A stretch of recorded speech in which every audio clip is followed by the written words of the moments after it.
టక్ టక్ టక్ టక్ టక్ టక్ కలలో పక్కకి గెంతాడు అనంత్. శబ్దం క్రమంగా మరింత దగ్గరవడంతో తల పక్కకి తిప్పాడు.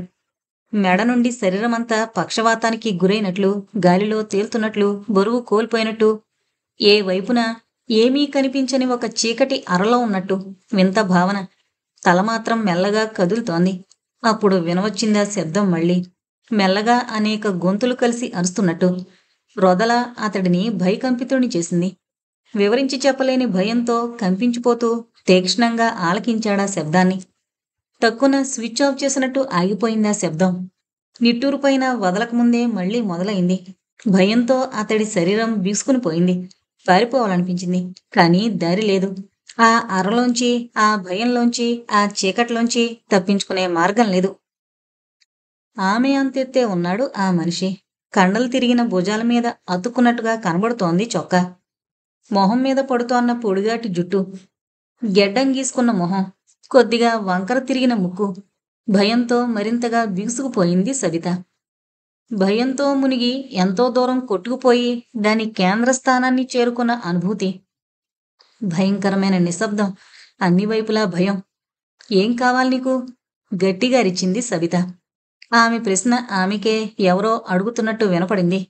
తన గొంతులో ప్రశాంతత, సౌమ్యత చూసి ఆమెకే ఆశ్చర్యం వేసింది. తన బరువుని ఒక కాలి మీద నుండి మరొక కాలి మీదకి మార్చుకున్నాడతను. అయితే జవాబేమీ చెప్పలేదు. అలా కదలడంతో అతడి ముఖంలో కుడి భాగం వెలుగులోకొచ్చింది. అప్పుడు చూసిందామె. మెడ మీదైన గాయం నుండి రక్తం కారి చొక్కాని తడిపేస్తోంది. బహుశా ఆ గాయాలు రవి చేసినవయ్యుండాలి. చనిపోయే ముందు కరాటే దెబ్బలతో అతడిని అలా గాయపరచుండాలి రవి. ఆ మనిషి దేహం మీద ఇంకా ఏమైనా గాయాలున్నాయేమోనని పరిశీలనగా చూసింది సవిత. ఆమె కళ్ళు అతడి ముంజేతి మీద నిలిచిపోయాయి. ఆ చెయ్యి మోచేతి దగ్గర మెలితిప్పబడింది. మణికట్టుకు 3 అంగుళాల పైన కండను చీల్చుకుని బయటకు పొడుచుకొచ్చిన ఎముక కనబడుతోంది. అయినా ఆ మనిషి ముఖంలో బాధజాడే కనిపించడం లేదు. ఏం కావాలి నీకు? మళ్ళీ అడిగిందామె. ఈసారి కూడా అతడు జవాబివ్వలేదు. 2 అడుగులు ముందుకు వేశాడు. కాస్త సందేహంగా అడుగు వెనక్కేసిందామె. తను పారిపోవాలి, బయటకు తప్పించుకోవాలి. కాని ఎక్కడికి? ఎలా? జవాబు కోసం అన్వేషిస్తూ చుట్టూ చూసిందామె. తలుపులు మూసున్నాయి. తలుపుకు ఆమెకు మధ్యలో ఆ మనిషి ఉన్నాడు. అప్పుడు ఆ మనిషి ఏదో అన్నాడు. ఏదీ వినపడలేదు. గొంతు గరగరమన్నట్టుగా ఉందంతే. గుర్రుమంటున్నాడేమో అనుకుంది సవిత. అతడి మొహంలోకి చూసిందామె మళ్ళీ. ఇప్పుడతడు ఆమె ముఖం వంక చూసి నవ్వుతున్నాడు. అతడి కళ్ళల్లోని నీరసం ఇప్పుడు లేదు. అదే మొదటిసారి అన్నట్టు చూస్తున్నాడు ఆమె వంక. అతడి చూపు తీవ్రంగా అగ్ని జ్వాలలా ఉంది. హఠాత్తుగా ఒక చెయ్యి ఆమె వైపు చాచాడు. చటుక్కున పక్కకి గెంతిందామె. ఆమె నోట్లోంచి చిన్న అరుపు వెలువడింది. అరుపు. అరిస్తే ఎవరో ఒకరు వినే అవకాశం ఉంది. చుట్టూ అన్ని వైపులా ఇళ్లున్నాయి. పక్కనున్న బల్ల మీదుగా అవతలకి గెంతుతూ మళ్ళీ అరిచిందామె. అయితే అది అరుపులా లేదు. వెక్కినట్టు, కాస్త పెద్దగా వెక్కినట్టుగా ఉందంతే. భయం ఆమె ఊపిరితిత్తుల్ని అదిమేసినట్టయింది. ఆమె భుజాన్ని పట్టుకుంది అతడి చెయ్యి. వెంటనే విదిలించేసుకుని పరిగెత్తింది. సోఫాను దాటుతుండగా ఏదో ఆమె కాలికి తగిలింది. అది రవి తల. అలమరా మీదున్న అలారం టైం పీస్ని అప్రయత్నంగా దొరకబుచ్చుకుందామె. టైం పీస్ని అతడి ముఖం మీదకి విసిరేసింది. వేగంగా దూసుకుపోయి చిన్న చప్పుడు చేస్తూ అతడి ముఖాన్ని తాకి నేల రాలిపోయిందా వస్తువు. అతడి కుడి చెంప ఎముకకి గట్టి దెబ్బ తగిలింది. అయినా తనకి ఏమీ జరగనట్టుగా ఆమె వైపుకొచ్చాడతడు. అతడి దారిలోకి ఓ కుర్చీనెత్తి బలంగా విసిరింది సవిత. అతడి మొహంలో నవ్వింకా చెదిరిపోలేదు.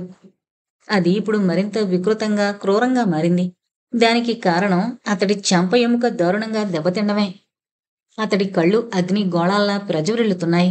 ఆమెలోని భయం మరింత తీవ్రమైంది. అతడి నవ్వు మరింత పెరిగింది. ఒక్కడుగు ఎడంవైపుకు వేశాడు ఆమె వైపు. చటుక్కున నిద్రలేచి కూర్చున్నాడు అనంత్. వెంటనే తను ఎక్కడుంది, ఏం జరిగింది అర్థమైంది అతనికి.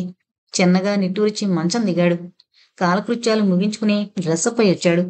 తనూజ ఇంకా నిద్రపోతూనే ఉంది. తల పంకించి బయటకు నడిచాడు. పాకెట్ డైరీ బయటకు తీశాడు. తెరిచి చూశాడు. చివరి పేజీలో 2 అంశాలు రాయబడున్నాయి. 1. ట్రైన్లో చనిపోయిన స్థానికురాలి అంత్యక్రియలు. 2. రైలు డ్రైవర్ మట్టి రోడ్డు దుర్ఘటనకి చెందిన స్త్రీ. ఇద్దరి పరిస్థితి ఒకసారి చూసి రావాలి. కారెక్కి ఒకసారి చుట్టూ చూశాడు. క్రితం రాత్రి తనూజ నిద్రలోకి జారుకున్న తర్వాత ఎన్నో గంటల పాటు మెలకువగానే ఉన్నాడు అనంత్. ఎన్నో విషయాల గురించి ఒకటికి 10 సార్లు ఆలోచించాడు. జరుగుతున్న విషయాలన్నింటికీ ఏదో ఒక సంబంధం ఉందన్న గట్టి నిశ్చయానికి వచ్చాడు. అయితే ఎలా, ఎందుకు, ఏంటి అనే ప్రశ్నలకు జవాబులు లేవు అతడి దగ్గర. అదంతా ఏదో ఒక పెద్ద చిక్కుముడిలా ఉంది. అతడికి తెలిసింది అతి స్వల్పం. మిగతా విషయాలు తెలుసుకోవాలంటే తనేం చెయ్యాలి, ఎక్కడ మొదలు పెట్టాలి?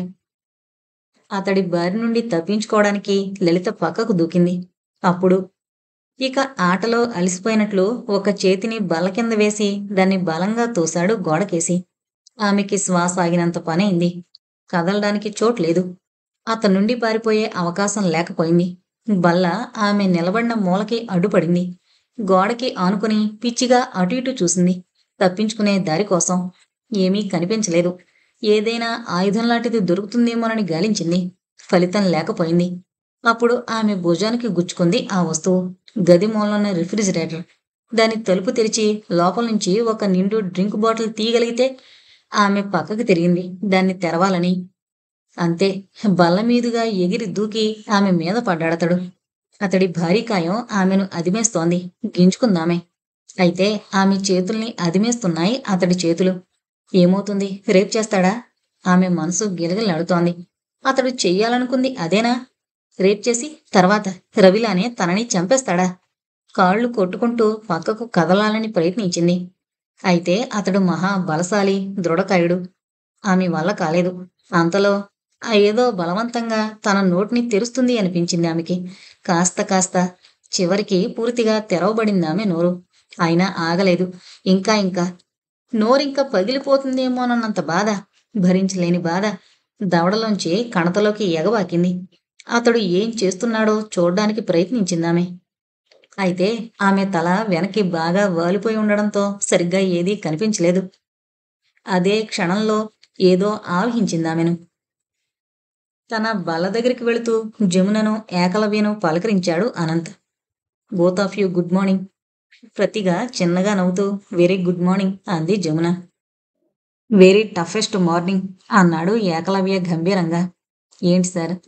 తల పైకెత్తి అతడి వంక చూస్తూ చెప్పాడైనా. హత్య పరిశోధన ఎలా జరుగుతుందో మనకేమైనా తెలిసేమోనని ఒక జాతీయ దినపత్రిక నుండి కాలొచ్చింది. హంతకుడు మళ్ళీ ఇంకో హత్య చేశాడనే పుకారులో నిజం ఏమైనా ఉందా అని అడిగారు. వాళ్లకో కథనం వివరించాను. వెంకన్న హత్యతో ముడిపడి ఉందనుకుంటున్న ఆ అదృశ్యమైన మనిషిని గురించి ఏమీ చెప్పలేదు. ఎందుకంటే పోలీసులు అధికారికంగా ఆ రెండింటికి ముడిపెట్టలేదుగా. ఇంకా ఏమైనా విశేషాలుంటే తెలియజేస్తామని వాళ్లతో చెప్పాను. నెమ్మదిగా తల పంకించాడు అనంత్. మంచి పని చేశారు. పోతే ఆసుపత్రికి ఫోన్ చేస్తాను. ఒకసారి ట్రైన్ డ్రైవర్ పరిస్థితి, మట్టి రోడ్లో అపస్మారక స్థితిలో పడి ఆసుపత్రిలో చేర్పించబడిన స్త్రీ కండిషను ఎలా ఉందో తెలుసుకుంటాను. ఆ పని ఇంతకు ముందే చేసేశాను నేను. డ్రైవర్ ఇంకా కోమాలోనే ఉన్నాడు. ఆ స్త్రీ ఇంకా సెడేషన్లోనే ఉంది. ఇక్కడ నర్సుల్లో ఒక ఆమె నాకు బాగా తెలుసు. ఆమె ఆ యువతి మెంటల్ షాక్కు గురైందని చెప్తోంది చెప్పాడు ఏకలవ్య. మెంటల్ షాకా? పిచ్చి కాదు, షాక్. స్పృహలోకొచ్చిన ప్రతిసారి ఏదో అర్థం కాని గొణుగుడు గొణుగుతోంది. మట్టి రోడ్డులో తను చూసిన వింత విషయాలు నర్సులతో చెప్పడానికి ప్రయత్నిస్తోందట. ఆసుపత్రి వాళ్ళు సైకియాట్రిస్ట్కి కబురు చేశారట. బహుశా ఆమె విషయంలో సైకియాట్రిస్టు అవసరం కావచ్చు. నిజంగానే ఆమె షాక్కి గురై ఉండొచ్చు. లేక ఎందరిలానో ఆమె కూడా ఒకే పడవలో ప్రయాణిస్తోందా? ఆమె విషయంలో సైకియాట్రిస్టు అవసరమైతే సార్జెంట్ స్వామి, తనూజ, సెక్యూరిటీ చీఫ్ సంతన్, ఆ కారు యజమాని అందరికీ సైకియాట్రిస్టుతో పనుంటుంది. తను కూడా దాని నుండి మినహాయింపు కాదు. ఇంకా ఎందరున్నారో ఆ దేవుడికే తెలియాలి. వాన జల్లుగా ప్రారంభమైన కాసేపటి తర్వాత శివారులోని రైలు లైను పక్క పొలాల్లోని నీటి మీద తెల్లటి నొరగా తేలి ఆడుతోంది. ఇనుప కడ్డీ, ఇటుక, టిన్ను క్యాన్ల మధ్యగా ఉన్న బాక్స్ తీవ్రంగా కనిపించిపోతూ వాటిని గుద్దుకుంటోంది. ఒక్క క్షణం తర్వాత అది పక్క కొరిగి మెత్తటి బురదలోకి జారిపోయింది. మధ్యాహ్నం 1 గంటకి ఇంకా 10 నిమిషాల టైం ఉంది. అనంత్ కారు దిగి ఆ ఇంట్లోకి నడిచాడు. అది శ్రీమతి జయంతిదేవి భవనం. రైలు ప్రమాదంలో మృతి చెందిన ముగ్గురులో ఆవిడ స్థానికురాలు. ఆవిడ అంత్యక్రియలు ఆ రోజే జరుగుతున్నాయి. గుమ్మంలో కడుగు పెట్టగానే ఎదురయ్యాడు సార్జెంట్ స్వామి. అనంత్ని చూడగానే అతడి దగ్గరకొచ్చి తనతో రమ్మని సైగ చేశాడు. ఇద్దరూ అవతలకు నడిచారు. ఎవరూ లేని ఒక మూల చూసి ఆగాడు స్వామి. మట్టి రోడ్డు దగ్గర అదృశ్యమైన వ్యక్తి ఆనంద్, సేల్స్ రిప్రజెంటేటివ్.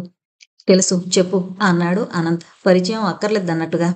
దవడలు బిగించి తల విదిలించాడు స్వామి. క్షణం తర్వాత తిరిగి చెప్పడం ప్రారంభించాడు.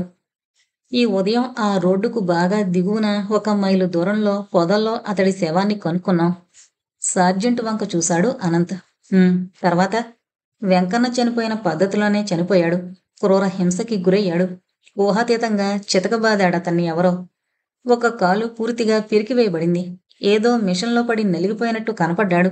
ఆ హంతకుడు ఎవడో కాని వాడికి కరాటే లాంటి మారణ క్రీడ ఏదో తెలుసుంటుందని భావిస్తున్నారు. ఇన్స్పెక్టర్ జస్వంత్ వెంకన్నను, ఆనందును చంపిన ఆ సైకో ఇంకా ఇక్కడే ఉండి ఉండొచ్చునని అనుమానిస్తున్నాడు. వాడసలు ఈ ఊరివాడే అయినా అయ్యుండొచ్చునని ఆయన ఆలోచన. ఇద్దరూ మరి కాస్త అవతలకు నడిచారు. ఇంట్లో నుండి ఎవరో స్త్రీల శోకాలు వినబడుతున్నాయి. మరి నీ ఆలోచన ఏమిటి? నేనేం ఆలోచిస్తున్నానో నాకే తెలీదు. అనంత్, నిన్న రాత్రి నీతో మాట్లాడినప్పుడు కన్ఫ్యూజ్ అయ్యాను. ఇప్పుడు నా పరిస్థితి మరింత గందరగోళంగా తయారైంది. అప్పుడే కణతల దగ్గర ప్రారంభమైన తలనొప్పిని ఉపశమింపజేసుకోవడానికన్నట్టుగా నుదిరిని వేళ్లతో బలంగా రుద్దుకున్నాడు అనంత్. మరికొన్ని విశేషాలు సంభవించాయి స్వామి. తనూజ గురించి అతడికి తెలియజేశాడు అనంత్. ఇంటి చుట్టూ తిరిగొచ్చి తిరిగి వసారా దగ్గరకు చేరారు వాళ్ళిద్దరూ. నువ్వు లోపలికి వెళ్ళు స్వామి, నేను ఒకసారి ఫోన్ చేసొస్తాను అంటూ బయటకు దారి తీశాడు అనంత్. రోడ్డు దాటి ఒక పక్కగా ఉన్న షాప్ దగ్గర నుండి ఏకలవ్యకి ఫోన్ చేశాడు. సార్, మట్టి రోడ్డు సంఘటన హత్య అని తేలిపోయింది. శవం పోలీసులకు దొరికింది. పోలీసులు దీన్ని వెంకన్న హత్యతో ముడిపెడుతున్నారు. మీరు పోలీస్ స్టేషన్కి వెళ్ళి ఇన్స్పెక్టర్ జస్వంత్ని కలవండి. విషయాలు వీలైనంత ఎక్కువగా సేకరించి మనం డీల్ చేస్తోన్న అన్ని దినపత్రికలకు పంపండి, వీలైనంత త్వరగా. అలాగే. పోతే ఆ క్రాస్ వర్డ్ పజిల్ను కాస్త అవతల పెట్టండి ప్రస్తుతానికి. ఒక్క క్షణం నిశ్శబ్దం. తను పజిల్ పూర్తి చేస్తున్నట్లు ఎలా తెలిసిందో అర్థం కాలేదు. అదే అడిగాడు ఏకలవ్య. నేనింకా క్రాస్ వర్డ్ పజిల్ సొల్యూషన్లోనే ఉన్నానని ఎలా తెలుసు? ఈ ఉదయం నేను వచ్చేసరికి మీరు ఆ పనిలోనే ఉన్నారు. వాటిని సాల్వ్ చేయాలంటే సాధారణంగా రోజంతా పడుతుంది అనాలనుకున్నాడు. అయితే దానికి బదులుగా సరదాగా నేను మంత్రగాడిని అనుకోండి కాసేపు అన్నాడు. మంత్రగాడు అనే మాట అనగానే ఒక్కసారిగా బీసుకుపోయాడతను. రెప్పవాల్చకుండా ఫోన్ క్రెడిల్ వంకే చూస్తుండిపోయాడు. అలాగా మంత్రగాడు. ఇప్పుడు తామందరికీ అవసరమైంది అతడేనా? విషయాన్ని తామంతా అనవసరంగా సాగదీస్తున్నారా? అహేతుకమైన దాన్ని సహేతుకంగా మార్చడానికి ప్రయత్నిస్తున్నారా? ఇది అది ఏదైనప్పటికీ అతీతమైన విషయం కాదా?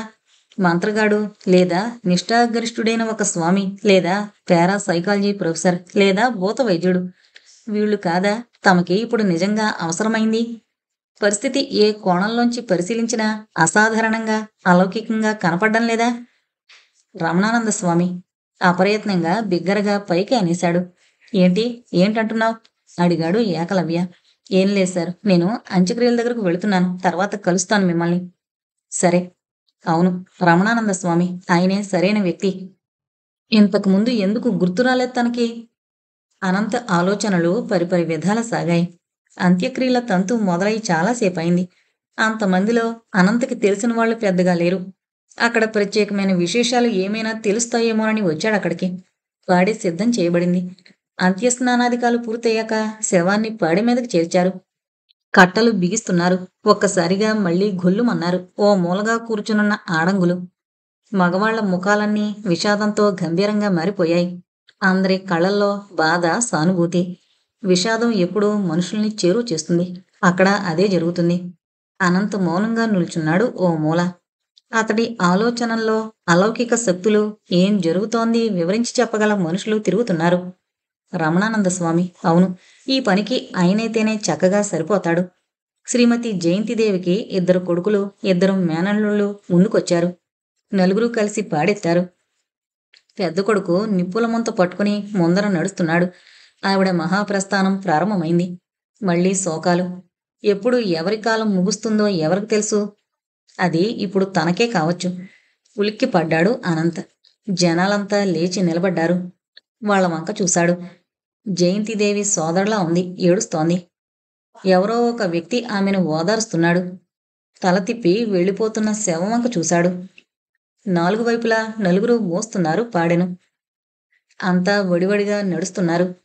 అంతలో ఒక్కసారి హఠాత్తుగా పాడె కొద్దిగా కదిలినట్లు అనిపించింది. మరోసారి ఉలిక్కి పడ్డాడతను. తన కళ్ళు తనని ట్రిక్ చేసి ఉంటాయి. అంతలో జనాల్లో చిన్న కలకలం రేగడం గమనించాడతను. పాడెను మోస్తున్న నలుగురు వెనక్కి తగ్గారు కొద్దిగా. చూస్తే పాడె బరువు పెరిగినట్టుగా అనిపిస్తోంది. జాగ్రత్త! అరుస్తున్నారు ఎవరో. ఏం జరుగుతుందో అతడికి అర్థం కావడం లేదు.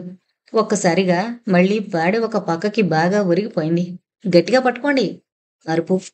శ్రీమతి జయంతిదేవి కొడుకులిద్దరూ పాడెను వదిలేశారు.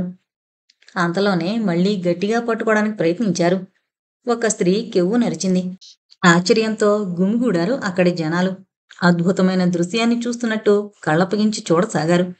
ఏం జరుగుతుందో అనంతకి వాళ్ళ మధ్య నుండి కనిపించడం లేదు. అయితే దబ్బుమని పాడె నేల కూలిన శబ్దం గ్రహించాడతను. కొంతమంది సాయపడ్డానికి ముందుకు పరిగెత్తారు. జనాన్ని తోసుకుంటూ ముందుకు కదిలాడు అనంత్. ముందుకు చొచ్చుకుపోయాడు. అక్కడ కొంతమంది చిన్న గుంపుగా చేరున్నారు. ఓ గాడ్, నో! ఎవరో అరుస్తున్నారు. మరోసారి దబ్బుమన్న చప్పుడు వినిపించింది. వాళ్ళు పాడెను పడేశారు. ఇంకో గొంతరిచింది. అందర్నీ తోసుకుని ముందుకు పోయి ఆగాడు అనంత్. పాడె మీద శవం. నేల మీద పడున్నాయి. కప్పిన తెల్లటి వస్త్రంలోంచి జయంతిదేవి చెయ్యి బయటపడింది. ఆ చెయ్యి కదిలింది. తీవ్రంగా కంపించింది. ఆవిడ బ్రతికే ఉంది. అనంత పక్కన నిలబడ్డ మనిషి గావుకేక పెట్టాడు. పక్కకి చూస్తూ మళ్ళీ అతడే అరిచాడు. డాక్టర్ రావు, త్వరగా ఇటు రండి, ఆమె చనిపోలేదు. తర్వాత ఏం జరిగింది? ముఖం నిండా భయం, అపనమ్మకం నింపుకుని అడిగింది జమున. ఆఫీసుకు రాగానే జరిగిన విషయం ఆమెకు చెప్పాడు అనంత్. డాక్టర్ రావు వచ్చి పరీక్షించాడు. ఆమె మరణించింది. సందేహాతీతంగా. నిజంగానే చనిపోయింది ఆవిడ. కానీ చెయ్యి కదిలింది కదా, ఎలా? ఆ కదలికకు చెయ్యి బయటికి జారడానికి పాడే ఏటవాలు కావడమే కారణమని చెప్పాడాయన. బల్లంచున పెన్సిలుంచితే అది నేలకు జారిపోదు, అలా అన్నమాట. ఆమె అంత్యక్రియలు పూర్తయ్యాయా? మీ అభిప్రాయం ఆమె చనిపోయిందనే భావిస్తున్నారా? అందులో సందేహమే లేదు. ఆమె మరణించింది. అవును, ఆమె చనిపోయింది, సందేహం లేదు. కానీ ఏదో ఆవిడ పాడెను కదిలించింది. డాక్టర్ వివరణ అంత సమంజసంగా లేదు అనిపించడం లేదు. స్వామి రమణానంద ఏతించి అసలు ప్రశ్నలకు జవాబులు చెప్పకపోయే పక్షంలో మరొకరిని వెతకాల్సి ఉంటుంది. త్వరపడాలి మనసులోనే అనుకున్నాడు అనంత్. ఆ కథనంతా టైప్ చేసి దాన్ని ఒకసారి చదివి చూసుకున్నాడు. విషయమంతా టైప్ చేస్తున్నారా మీరు? పాడి పడిపోవడం, చెయ్యి కదలడం అన్నీ అడిగింది జమున. చిన్నగా నిట్టూర్చి చెప్పాడతను. చక్కటి కథనం తయారు చేయాలనే అక్కడికి వెళ్ళాను నేను. కానీ ఈ దుర్ఘటన గురించే చెప్పాల్సి వచ్చింది. దీన్ని సంచలనాత్మకం చేయడం నాకు ఇష్టం లేదు. ఎంతోమంది అప్సెట్ అవుతారు అలా చేస్తే. అంతలో దడేలుమని తలుపు తెరుచుకుని విసురుగా లోపలికొచ్చాడు ఏకలవ్య. ఇది విన్నావా? అడిగాడాయన.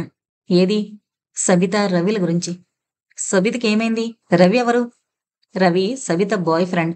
ప్రాక్టర్స్ కంపెనీలో పనిచేస్తున్నాడు. అతడు చనిపోయాడు. మిగతా వాళ్లలానే దారుణంగా చంపబడ్డాడు. పోలీసులు ఇప్పుడే అతడి శవాన్ని కనుక్కున్నారు. సబిత మాయమైంది. మాయమైందా? అవును, కనిపించడం లేదు.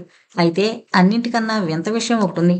పోలీసులు చెప్పిన వర్ణన బట్టి సబిత మట్టి రోడ్లో వెళుతుండగా తను చూశానని ఒక యువకుడు చెప్పాడట. ఎప్పుడు చూశాడట? తెల్లవారుజాము ప్రాంతంలో నిద్రపట్టక లేచి ఓ కప్పు కాఫీ తాగి కిటికీలోంచి బయటకు చూస్తుంటే కనిపించిందామె. ఊళ్ళో నుండి బయటికి మళ్ళీ రోడ్డు వైపుకి వెళుతూ కనిపించిందట.